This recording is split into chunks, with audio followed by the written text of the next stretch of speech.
third word from the cross. The Gospels tell us that Jesus' mother and a number of the women who had followed him remained by the cross, and with them was just one disciple, the disciple whom he loved, traditionally identified as John.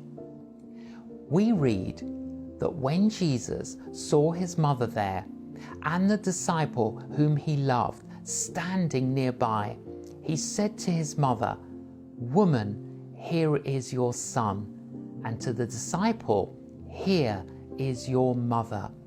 From that time on, the disciple took her into his home.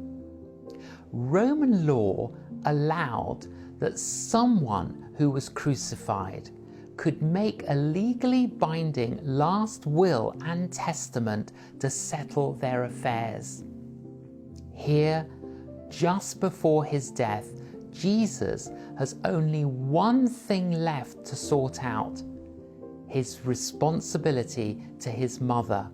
So, as the darkness gathers, he turns to his mother and John and hands her into his care. It is all too easy to see this as no more than Jesus affirming what we might call family values. We imagine him looking after his mum in the same way as on the front line some wounded soldier might ask a friend to make sure that his family were all right. Yet, carefully thinking about what is going on here points us to something deeper. For a start, we have to ask why Jesus handed his mother into John's care. After all, although it seems likely that by now Joseph had died, the Gospels are clear that Jesus had other family. There are several brothers, two of whom become leaders in the early church, and several sisters. Both tradition and culture would suggest that the obvious thing for Jesus to do is to ask John to take his mother back to her family in Nazareth. But he doesn't. He tells John that it is his responsibility to take care of his mother. What we see here is something that is present throughout the Gospels.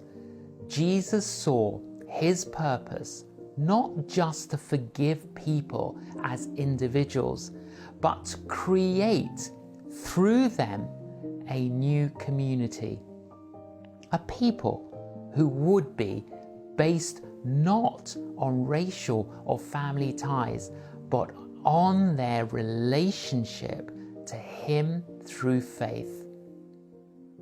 Jesus makes the point that this new community must take priority over the expectations of family. He is therefore being consistent in entrusting his mother to the care of the community of believers rather than to his family. Here on the cross, Jesus looks forward to the coming of the church and demonstrates his faith in its future by committing his mother into its hands. This is very challenging.